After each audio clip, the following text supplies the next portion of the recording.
வணக்க மக்களே, இன்னைக்கு நம்ம என்ன பார்க்க போறோம்னா சிஎஸ்கேவின் ஃபார்முலாவை பின்பற்றும் ரோஹித் சர்மா கடும் சிக்கலில் சிக்கிய இந்தியா ஃபைனல் போட்டியில் வெற்றி கிடைக்குமா? அதாவது சிஎஸ்கே அணியின் தோனி அணித்தேர்வில் எந்த ஃபார்முலாவை கடைபிடிப்பாரோ அதே விஷயத்தை தான் ரோஹித் சர்மா இந்த உலகக்கோப்பை தொடரில் இந்திய அணியில் கடைபிடித்து வராரு. அது உலகக்கோப்பை இறுதிப் போட்டியில் இந்திய அணிக்கு பின்னடைவாக மாறுமா என்ற விவாதத்தையும் கிளப்பியிருக்கு. ஐபிஎல் தொடரில் மிகவும் வெற்றிகரமான அணிகளில் ஒன்றுதான் சிஎஸ்கே. இதுவரை 3 முறை மட்டுமே பிளே ஆஃப் சுற்றுக்கு முன்னேறாமல் இருக்காங்க. அந்த அளவுக்கு வெற்றிகரமான அணியாக இருக்க காரணம் அந்த அணியின் ஃபார்மூட்டான வீரர்களுக்கு அதிக போட்டிகளில் ஆட வாய்ப்பு அளிப்பது தான். ஒரு வீரர் நம்பிக்கையின்றி இருக்கும்போது அவருக்கு வாய்ப்பளித்து நம்பிக்கை இழக்கும் பட்சத்தில் அவர் தனது சிறந்த ஆட்டத்தை வெளிப்படுத்துவார். அதனைத்தான் தோனி சரியாக செஞ்சு வச்சிருக்காரு. அதன் காரணமாகவே சிஎஸ்கே அணி வெற்றிகரமான அணியாகவும் இருக்கு. அதே விஷயத்தில் இந்திய அணியை செயல்படுத்த வேண்டும் என்று நினைக்காரு ரோஹித் சர்மா. குறிப்பாக இந்த உலகக்கோப்பையில் அவர் இந்திய அணியின் போட்டி சூழ்நிலையின் காரணமாக ஒரே ஒரு மாற்றம் மட்டுமே செஞ்சிருக்காரு. குரூப் சுற்றுக்கு பின் வேகப்பந்து வீச்சாளர் முகமது சிராஜை நீக்கிவிட்டு சுழற்பந்து வீச்சாளர் குல்தீப் யாதவ் இடம்பெற்றிருக்காரு. அந்த ஒரு மாற்றத்துக்கு பின் இந்திய அணியில் எந்த மாற்றமும் செய்யல.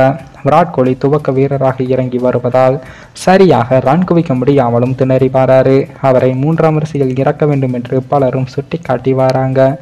ஆனால் அதனை செய்தால் அணியின் பேட்டிங் வரிசையில் சில மாற்றங்களை செய்ய வேண்டி வரும். அதே போல மிடில் ஆர்டரில் சிவம் தூபை சரியாக ரன் குவிக்காததால் அவரை நீக்கிவிட்டு சஞ்சு சாம்சனை மிடில் ஆர்டரில் பேட்டிங் செய்ய வைக்க வேண்டும் எனவும் முன்னாள் வீரர்கள் கூறி வந்தாங்க.